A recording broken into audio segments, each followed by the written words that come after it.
Dun, dun, dun, dun, dun, dun, dun. Music, music, music. Music, music, music. Hello and welcome to Optimist Economy. I'm Catherine. I'm Robin. And on this show, we believe the U.S. economy can be better, and we talk about how to get there, one problem and solution at a time.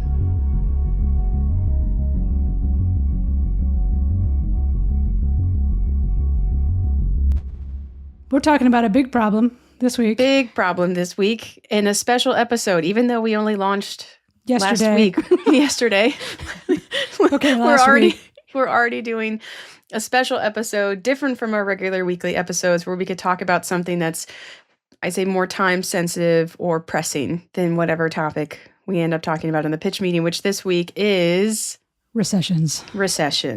So I should explain a little bit of a journey I've had over the past couple of weeks, that in addition to being podcaster, I am a writer on Bloomberg and labor economist expert / talking head. And the past 2 weeks have been a whirlwind of media hits, of speaking to journalists and going on TV shows and being guest on other people's podcasts about recessions and this kind of palpable fear that's growing in the economy that we're heading for a recession. And wouldn't you know, I eventually came to the conclusion I too have a podcast. And that maybe we could talk about it on your podcast. And that we could talk about this thing that I'm an expert about that's pressing in the economy and it is on the front of a lot of people's minds. We could talk about it on the podcast that I host. Pay yourself first, Catherine. Yeah. Pay yourself first. What matters is we got there. It was definitely one of those moments in life of, if you're a Simpsons fan, of like, dental plan, Lisa needs braces. Dental plan. Lisa needs braces. Dental plan. Lisa needs braces. Dental plan. Lisa needs Just like kept going. But we're doing a special episode to talk about recessions and where they come from and if you should be scared right now. So I reckon I could start with why people are scared. I also want to point out that I think people have been a little concerned since the election last year, where there was so much talk about tariffs, right? That people were worried that aggressive tariffs were going to raise prices. And a lot of the talk was about continuing inflation. But we moved into this recession talk pretty recently, and not just because of political opposition, but because some things are really changing.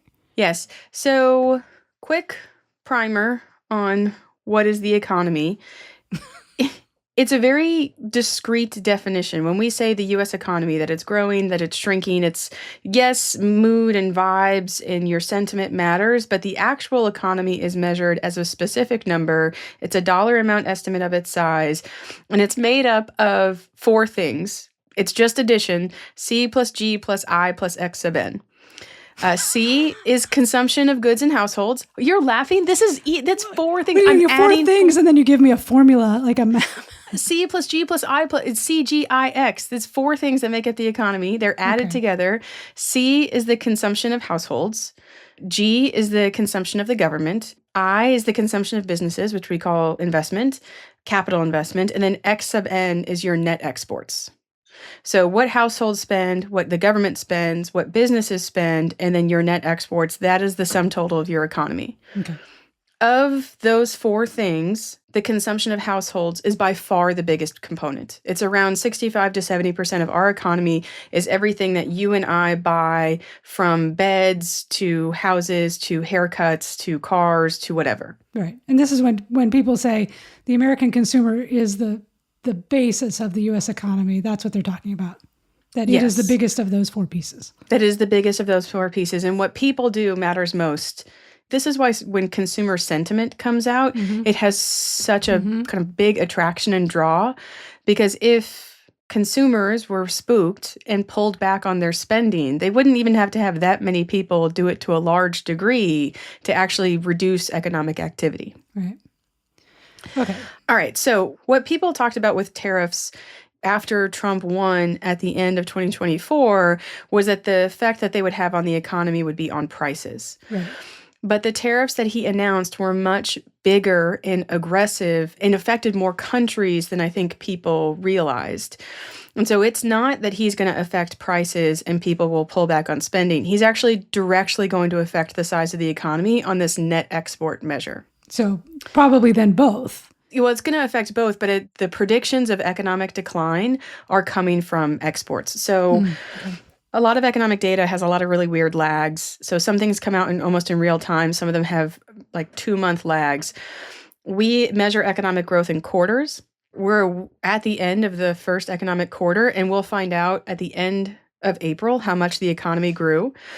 But the Atlanta Fed has something called the GDP Now cast, where they take all of the data as it becomes available in the economy and they put it into a prediction model of what the GDP forecast is going to be, or what the GDP growth is going to be when we actually find the actual number. So it's a predictive model of the Fed's internal data and external data of what GDP is going to do. Right. One of the reasons why people are so spooked about the economy is that the GDP Nowcast, once these tariffs kicked off in earnest, it went from a projected 2% growth to a projected 2% contraction in the economy, an actual decline in economic activity. That's not vibes. That's not bad sentiment or people being worried. That is, our economy got smaller in the first quarter. And as we get closer to the end of the quarter, their prediction gets more and more accurate.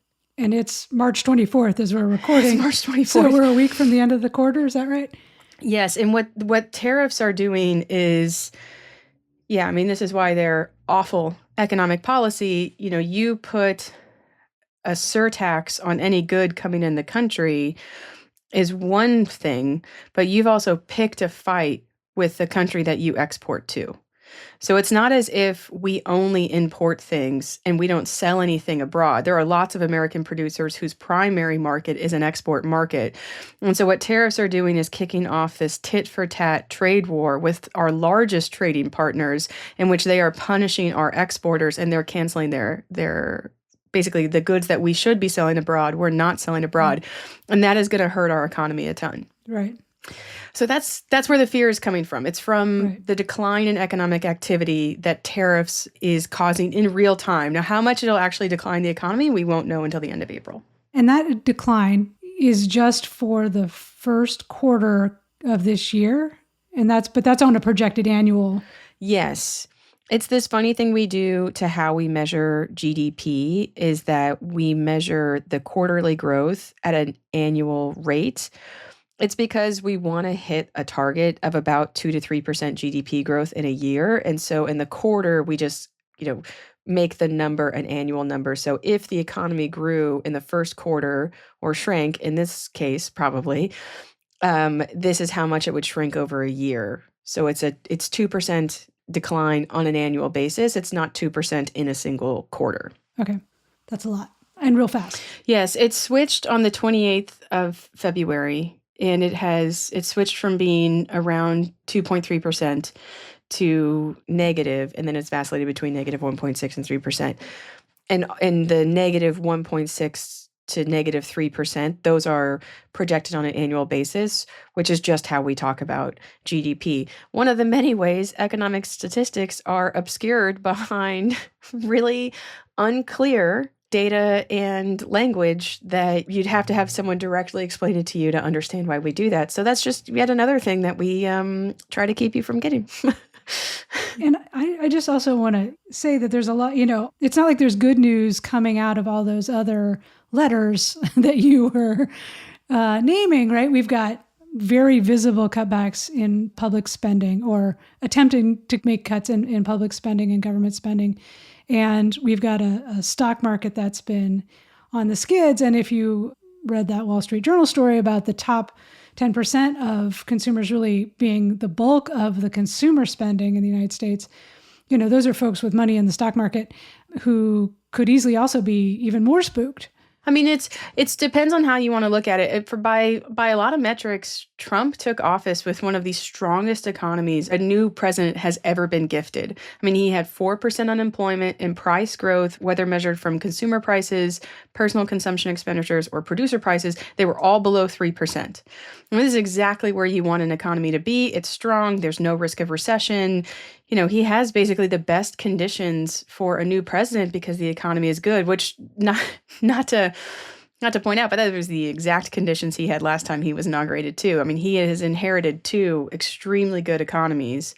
But the other way of looking at January 2025 in the US economy is that we were on the brink for so long fighting inflation, that by all rights we should have had a recession, but we didn't. But there were certain weaknesses left over from that fight. I mean, there's precarity in the market that the unemployment rate didn't necessarily portray, like that the hiring rate has been at recession levels for about a year. And if you were employed, the economy is doing great. But if you were unemployed, the economy feels like it's in the middle of a recession. So there's, you could sell Talk more about that, because, I mean, I think that's the other thing that you were seeing months ago in the hiring data. All right. So the unemployment rate is 4%. Even if you only casually read the news, you would know, like, that's good. That's good. Yeah. Yeah.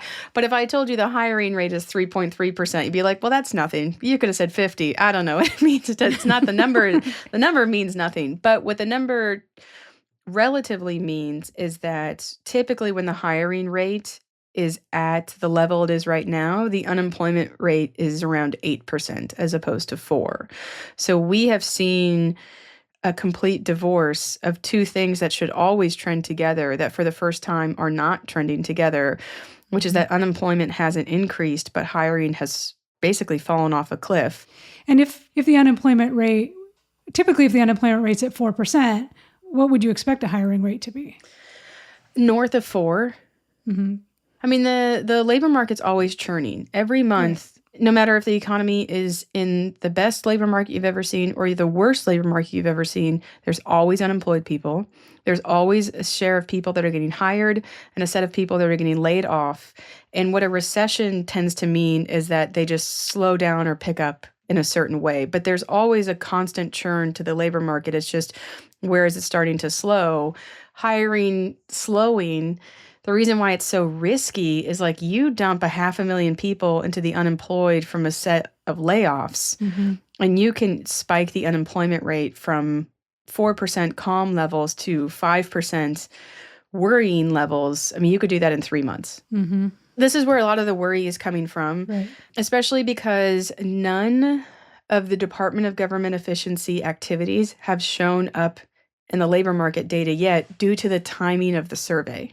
So there's two surveys that we use, one of businesses and one of households, to understand what's going on in the labor markets. And for both surveys, they don't ask you or your employer, like, how many people did you have working for you last month? They ask about a very specific week of the month, and it's the week of the 12th. So the problem there is that Doge's activity kicked off the week of the 12th of February, and so nothing that Doge has done has shown up in any of the data yet. But we also don't know if anything will show up. Payroll employment is exactly how it sounds. You have people on payroll. And for all the bluster and attention that has gone to what's happened to USAID or the Consumer Financial Protection Bureau, most of those people are still being paid full-time on administrative leave. So you actually have to have mass firings to show up as a hit to payroll employment. All the people that are being paid to stay home and end, government activity, they aren't laid off. So for all the attention that Doge gets, it also isn't very transparent, and we don't even really know how many people have lost their jobs versus have been sent home with full pay not to work. So that's another kind of huge uncertainty, is we don't know what the jobs report is going to look like. For the past year, we've probably been adding around 100,000 jobs a month. Mm-hmm. So it won't take much to wipe that out. It doesn't take much to wipe that out. That's right. I mean, I was reading the UCLA Anderson forecast, and they were talking about the ripple effects through the state governments and local governments, that we could be looking at 1 million people laid off, and it could be the largest single layoff event in recent U.S. history. Yes, the actual largest layoff event in U.S. history is the pandemic, March of 2020, and the second largest layoff event in U.S. history happened at the de-escalation of World War II. And I think it's September 1945. Yeah. Massive. It's like 1 month where you were building planes? We don't need that anymore. Yeah. Even in raw numbers, even though the economy was so much smaller in 1945, the single worst month of job loss, I didn't think anything would pass World War II because it was such a large number. Mm-hmm. Okay. There's a bunch of numbers coming out this week too.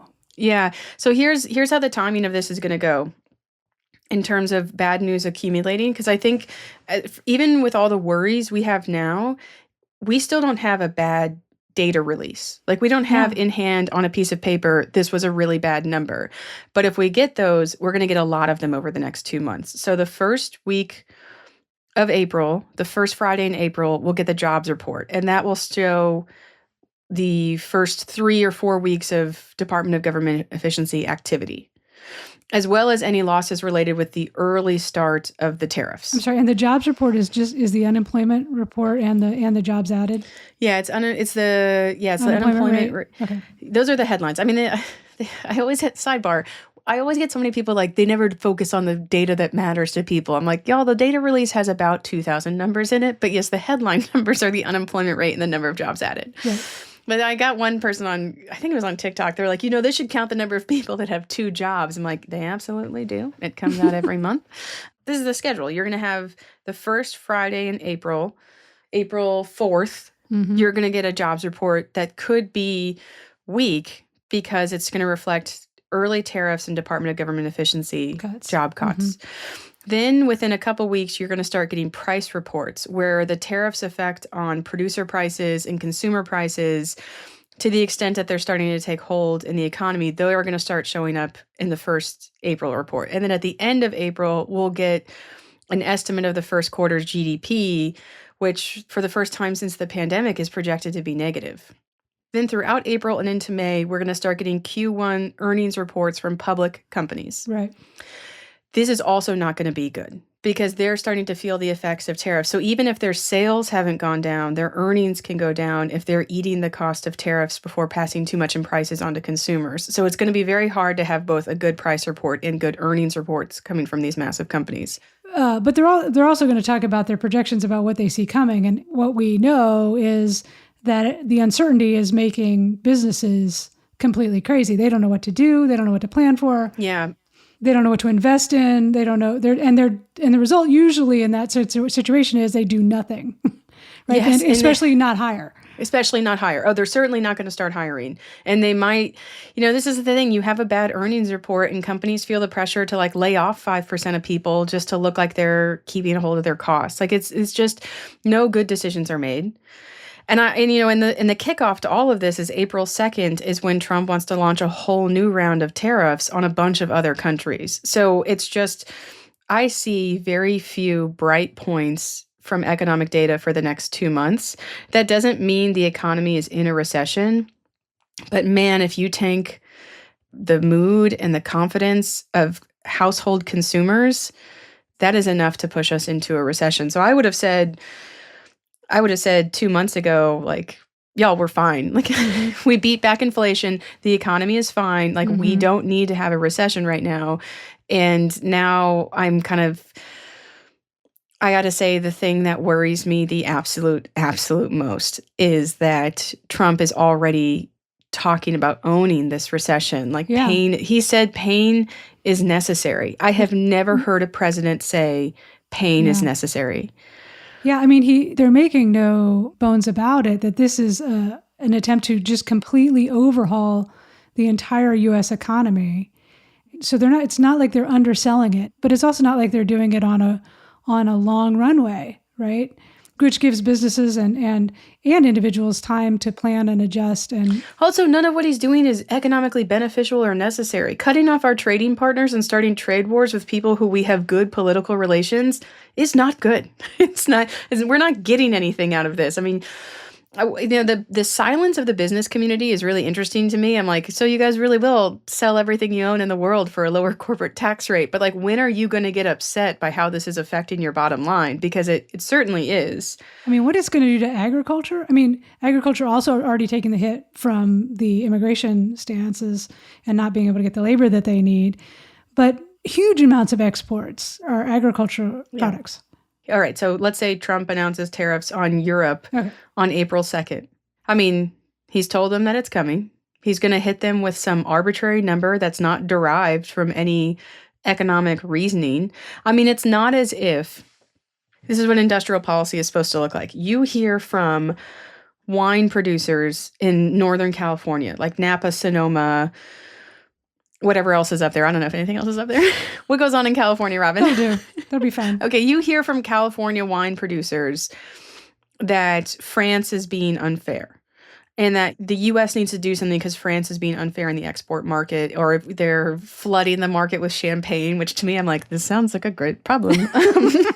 But like Target's not on the phone saying, God, I wish we could have tariffs, right? Like nobody's asking for this and they're getting it anyway. And so you can bet that France is sitting there on April 2nd and they've got a little list in their mind and they're like, okay, he went through with it.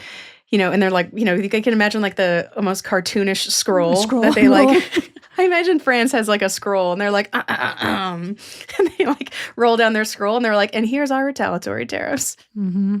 So you've talked a little bit about how all these numbers are coming out in the next month, but we haven't actually said we're in a recession, right? Like when do we do that? When do we know that?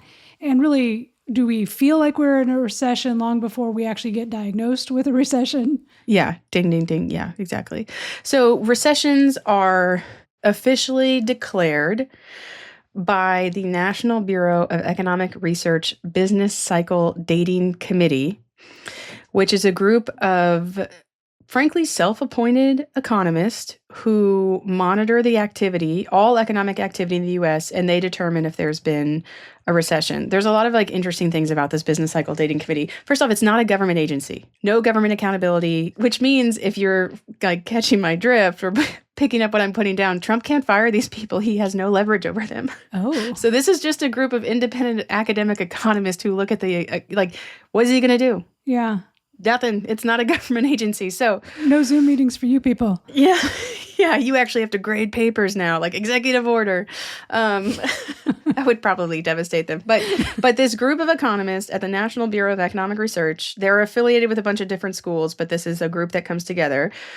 They monitor economic activity and then they officially declare a recession, and it's always backdated. So the 2007 to 2009 recession, which I call the Great Recession, they declared it in October of 2008 that it started in December of 2007. So there's always daylight between when the recession started, like when economic activity declined, versus when they tell us we are officially in it. And the way that I explain it is like, how do you know when you've had a bad week? Yeah. Monday morning, like missed the bus, someone sideswiped my car, a bird pooped on me on the way into the office. Like my boss was there and he's terrible and he was in one of his moods. It's a terrible, like a Monday can be bad, but it's not like at noon on Monday, you're like, this is the worst week. And it's like, hang on, drama queen, it's Monday. Like you got to give it time. And the reason why they're so measured about this is that they don't want every blip to become a recession, because recessions have a bit of a self-accumulating process. So they're very much like, okay, well, that was Monday. No good. But let's see how Tuesday, Wednesday, and Thursday unfold. And they almost always wait till Friday before they're like, okay, this week sucks. This week was a loser.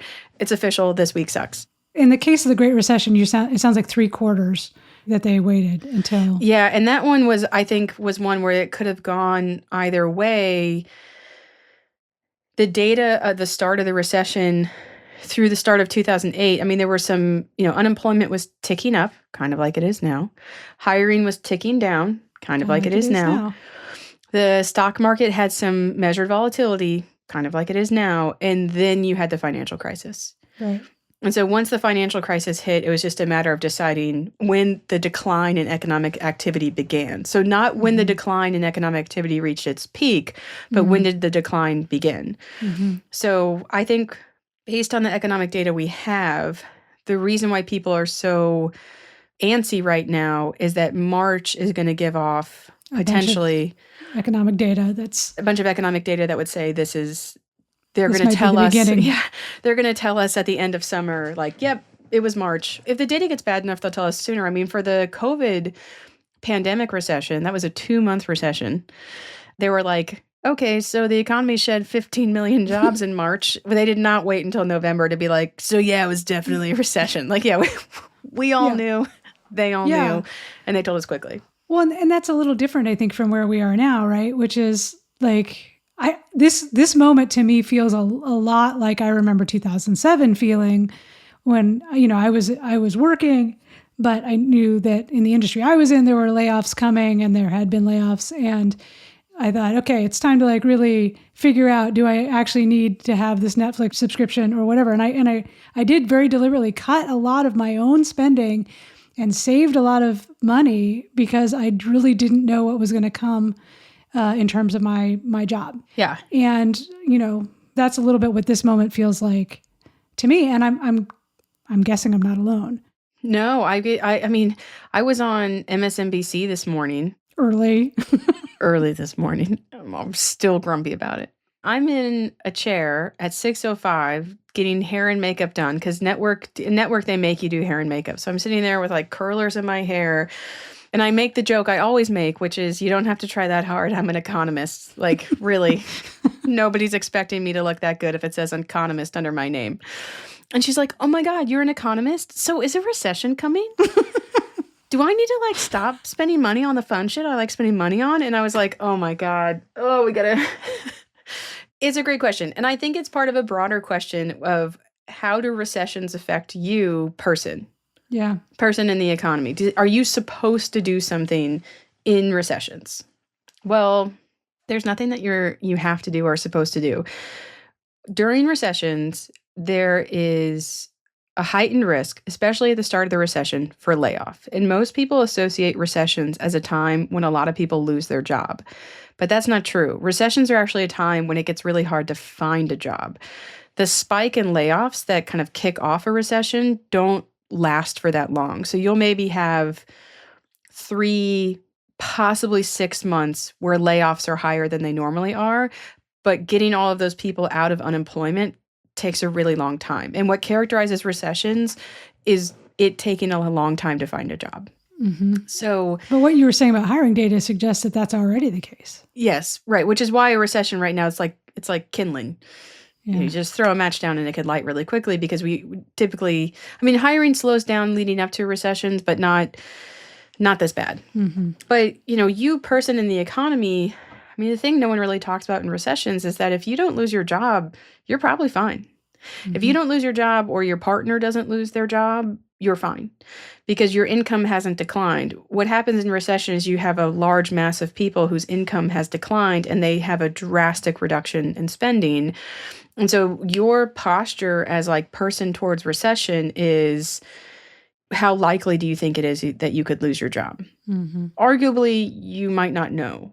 You might not have a great sense of it. And so a lot of people, either because they don't have a great sense of it or because they're just really scared either way, pull back their spending. And in the months leading up to recessions, you see belt tightening, people canceling extra activities. Maybe I won't go on this vacation. Maybe I won't go to this concert.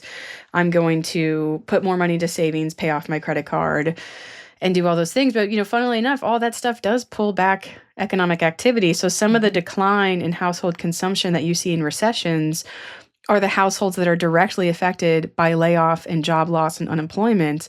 But some of the decline is just other people afraid of layoff and job loss and unemployment, right. And they pull back their spending some too. But we don't say this part out loud, but a lot of people will go through recessions totally fine and unaffected. And in fact, upwards of 90% of people will go through a recession totally fine and unaffected, especially 90%. It's rare for unemployment to get to 10%. Yeah. And not everybody in the economy works. Even if you assume that everyone unemployed has a partner that's affected, you can get to like maybe 10%. It's just they're so acutely affected. Mm-hmm. And this is what makes recession so cruel, is that some people will be fine and other people will be, just lives shattered. Yeah. We saw that in the Great Recession. And I guess people think of it as a housing crisis, which it was, but the recession sort of predated the housing crisis to an extent. Did the Great Recession predate the housing crisis? So it was a slow-moving dumpster fire that crashed into a gasoline station, is how I would put it. Slow-moving dumpster fire. Like the dumpster's moving. There's a dumpster on fire in a flood and it hits a gas pump. Like that was the Great Recession. Now, y'all, these are all technical terms. And so if you need help parsing this, you just send us an email, optimist.economy@gmail.com of like, when does more metaphors for you? When does the economy classify as dumpster fire in a flood that heads towards a gas station? This and more on the show to make you feel good about the economy. Yeah, a recession episode is tough for us because the optimism here comes from a almost mean kind of self-preservation of like, well, if you don't lose your job, you're fine.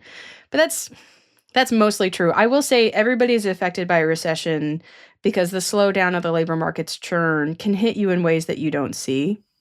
So it can hit you in ways like part of wage growth that a person experiences over their lifetime comes from job hopping. Yeah. And if you can't hop jobs because the economy slows down, that slows down your wage growth. And there's even these like really devastating studies that simply graduating from high school or college during a bad economy will reduce your potential wage growth for at least 10 years on average for the group.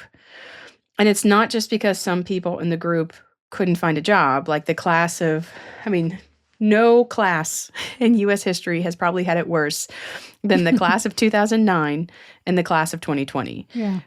But it wasn't just that there were people in the class of 2009 and 2020 who couldn't find jobs. Everybody who, even if they found a job, were affected by just how slow the labor market was creating wages and creating opportunities for you, young person, to learn. I think the real optimism of recessions are they end, we recover from them, and we move on. Well, are they necessary? No, they're not necessary at all. They happen. There's a slowdown in economic activity, but they're not necessary. Are they unavoidable?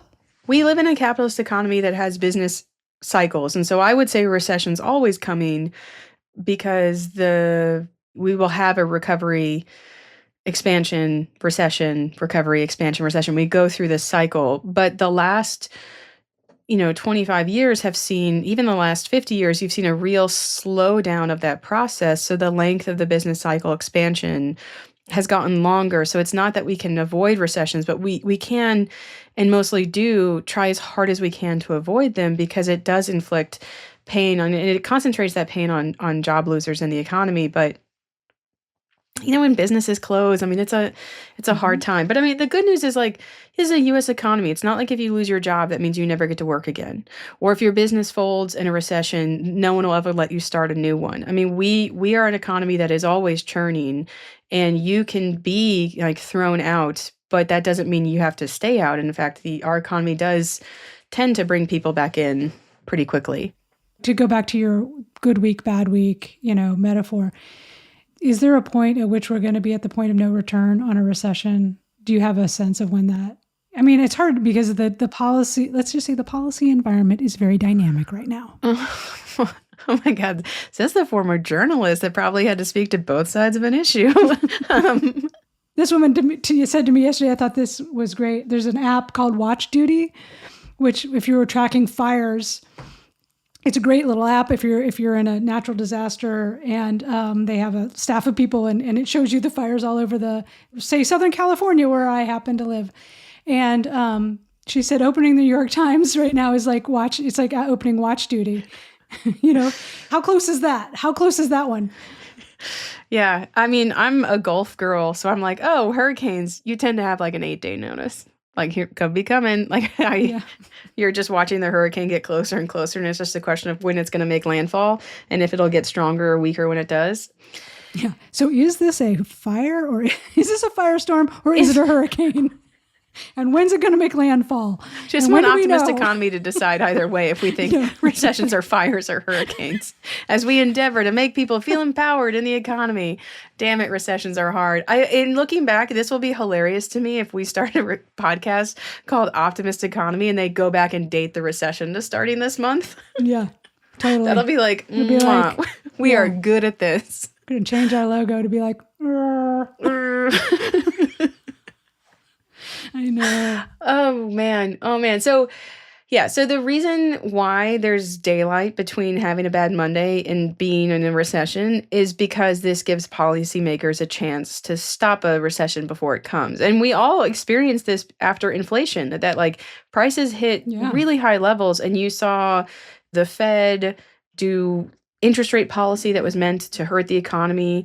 Biden basically passed his industrial policy agenda. Inflation took off, and he had to completely abandon his domestic policy agenda. And there was no more minimum wage talk, no more childcare talk, no more paid leave talk, because it was just a matter of tightening belt and hoping a recession didn't come. And you make these policy changes in order to keep the economy from slipping into a recession. And this is the good news, right? The recessions tell us that they're coming. I mean, the pandemic recession was an exception because it was caused by a truly external shock that was non-economic in nature, but economic in consequences. Otherwise, recessions tell us, like, I'm on my way. They're like the oh, you know what? They're like the millennial daughter texting the mom as they go through a flight to wherever they're going. They're like, hey, mom, on my way to the airport. Got to the airport. I hate security. Just at the gate. I got a beer. I'm so bad. Like, hey, mom, in my seat, there's a tall person next to me. I mean, it's just like the constant telegraphing of whereabouts from millennial children to their boomer parents of here's where I am now. That is the economy leading up to a recession. So we do have lots of warning. In this, another metaphor about the economy, our boomer parents have their phone on airplane mode. Like they're just not listening. Maybe that's not true. I mean, I feel like Trump is getting briefings that the economic data is looking bad, and that's why they're starting to own a recession. But I don't know. He doesn't have points of leverage. He's a lame duck president who promised people he would destroy the economy and is actively doing so. There's not a lot of points of leverage for him to do the right thing. Your member of Congress, on the other hand, is going to need a job and will be asking for you for a job in about a year to 5. So that is the point of leverage, is for Congress to do something. Yeah. Which, Jesus, if this show has optimist in the title, that is not going to be where it comes from for a lot of people. But I will say, like, for all the ills of what is going on in Washington, where these 535 well-intentioned clowns show up and have a hard time doing the job they applied for, we've never had a recession, for example, since World War II, in which Congress did not intervene and prop up unemployment insurance. Mm-hmm. It's never happened. And in fact, the intervention has only gotten bigger and bigger over time. So which other episode on unemployment we'll get there. But there are things that Congress can and will do when the economy goes south. And even for the lack of faith you have in Congress right now, I don't think they actually want to do a bad job on the economy. In my sense, from talking to journalists and, if I could do some DC goss, my DC goss would be Congress is already incredibly mad about the tariffs because they're getting constituent calls saying, like, why does this cost this much? So I think the tenor of the administration is we're going to crash the economy because we need to live through Trump's vision of a glorious American economy that is impossible to construct. But that is not a unified vision or message. And there are a lot of cracks in the armor already. Can I ask you, again, doubling down on our optimism, can I? Yeah. Because I don't have to be the economist or the optimist. I'm frankly worried about stagflation, child of the 70s, which is where we've got prices going up because of these tariffs, which is inflation, and a stagnant economy, which is stagnation. I mean, that seems kind of like the direction we're headed. Yes. Okay. Thank you for that. Yep. Thank you for that affirmation. Yes. Well, I'm here to be positive. You nailed it. Yeah, that is a massive worry. So I think the difference is that it would be potentially short-lived. I mean, this is what interest rate policy had been trying to accomplish for a year and a half. The one way to very easily reduce price pressure is by reducing demand. What makes stagflation is that even as demand falls, prices are still going up because that price increase was truly due to supply issues. And we have a lot of flavors of that because we could have price increases from supply issues generated by tariffs. By tariffs, right. But unlike oil price shocks in the 1970s, tariffs is a policy we could turn off like that. Right. Stagflation got us into a problem of it showed some true weaknesses in our economy and our approach to macroeconomic policy. And at the end of the day, we were really dependent on foreign oil. Different now in that we are kind of creating our own supply shock, but that means we have the ability to end it really quickly. So, I mean, even if Trump was like, these tariffs are beautiful and we're not going to end them, this still comes back to Congress, writes a law that says all tariffs are paused until the economy recovers, and then at which point we'll send them back in. And there's very little that Congress can tell the president to do that he's not allowed to do when they actually have a backbone. Well, and a supermajority, right? I mean, he can veto a lot of stuff too. He can veto a lot of stuff too, so they'd have to really put their back into it. But, I think people feel very down on their ability to do that, but you have pressure over them that he doesn't. Yes, things are bad now, and most of us will be fined, and most of us will be very angry. And an election and power transition that was already, just given how presidents and midterm elections work in the U.S., was probably not going to go his way, will go his way even less so. So it's hard to be patient when so much is being thrown at you with the economy. And I understand that, but you can't jump to despair. The U.S. economy is still the biggest and strongest and best in the world. And no matter what the recession we've been through, we have always recovered and kept growing. Yeah. And I actually have some reason to think that our labor market recovery this time would be a little faster. Faster than 2008-9, which was really a slog to get out of. Yeah, it was like 7 years long. Long-term demographic changes in terms of the baby boomers retiring is starting to put downward pressure on labor supply. Does that mean anything to you when I said that sentence out loud? I mean, I think it means there's fewer workers in the workforce, and therefore to fill the jobs, that shifts a little bit of the power towards the worker. That is exactly right. I didn't know how speaky I got, but yeah, I mean there was, I think, roughly 70 million baby boomers, and the labor market during a recession looked really different when they were 25 as opposed to 75. Right. Well, the youngest boomer is 61 this year. So our prime age population is just a smaller share of the overall population, which means that our pool of available workers, it's not this near infinite pool that the boomers provided when they were young. And so I think that puts a lot of pressure into workers' favor when the economy is good. And hopefully, like coming out of the pandemic, it portends economic recoveries that are faster for the labor market as opposed to slower. That's the hope. It's the best news I've had. 4 days. Oh, good. Reading up on recessions. Yeah. Yeah. So, labor market, the labor force participation rate, we measure it two ways. We measure it for the 16 and older population, because that's the population that's legally eligible to work. Yeah. And then we measure it for the prime age population, that really nice term that judges you. And right You're just now, saying that because I'm sliding out. Right now, prime age labor force participation is at a historic high, and overall labor force participation is at a 20-year low, and it's falling every year. So as the boomers leave, overall labor force participation falls, but prime age labor force participation is at a peak. We've never really worked in the prime age as much as we do now. They're just a smaller set. And so these dynamics in the labor market will change how the recovery unfolds. Which suggests that there's a lot of opportunity out there just based on those macro demographic shifts. Yeah. Okay. So I feel like recessions are formative to people's economic lives. Yeah. We've been through the pandemic recession, but that probably left a lot of the taste that left in people's mouth came from the virus and less so the economy. I think people will say that all those bad times happened because of the virus and not, and the virus was the guilty party as opposed to the economy itself, where the economy was struggling, but it was still the virus that was the guilty party. We haven't had a recession since the Great Recession. I mean, the pandemic had a recession, but I think it's just a different... Yeah, the dynamic was, very different. Dynamic was very different, and... It was so sudden. It was so sudden. Yeah.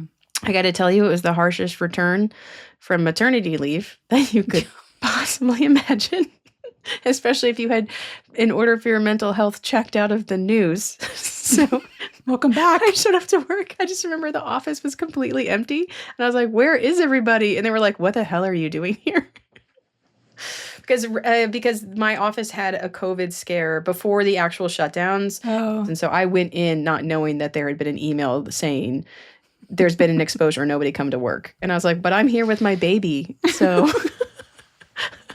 go and home. We need to get out of the house. Sorry, that won't be happening for the Yeah. next 9 to 18 months. Yeah, I've talked to my therapist about it a lot, so we don't need to recreate that here. That's what I pay her for.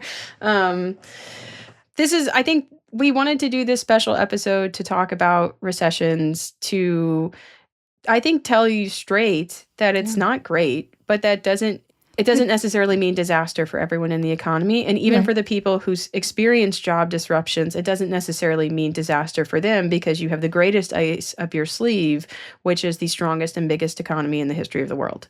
Yeah. That does churn out a lot of jobs and a lot of opportunities, and setbacks happen to a lot of people outside of recessions. And maybe it's just a good reminder to be kinder to people who are facing a hard time, because we tend to be more sympathetic when the economy's bad than when the economy's good. Yeah. I think that's a good note to end on. I think that's a good note to end on too. That's why I'm not talking anymore. That's why. And typically the show ends when Robin looks at me blankly and says, I don't want to talk anymore. And we've reached that point. I, of course, am 5 days away from that point. So since this is a special episode, we're going to go right to the outro. Executive order, no recessions. Executive orders, try to be better about recessions. But my spiritual sponsor for the week is good counselors and mental health professionals that when you need them, they are there. We go to the doctor when we get sick, and we go to the counselor when our head gets sick. And I'm very grateful for mine. So my spiritual sponsor for the week is good therapy. Nice. My spiritual sponsor for the week is friends and families with pickup trucks. Because the only thing better than a friend with a boat is a friend with a pickup truck when you need it. Do you know I drove a pickup all through high school? I'm not surprised. Yeah. Oh, is this Chevy? Oh, no, I do know that. Standard. It was blue, fully unloaded, didn't even have automatic windows. It was a nightmare to park. Nice. A truck is one of the most useful tools in this economy, is a truck when you need it. Exactly. Very much on this show, we would like to thank our producer, Sophie, and we will snap her out. Thank you for making us feel confident and concise when sometimes we're neither. Most of the time, we're neither. Most of the time. If I'm being honest, she saves us.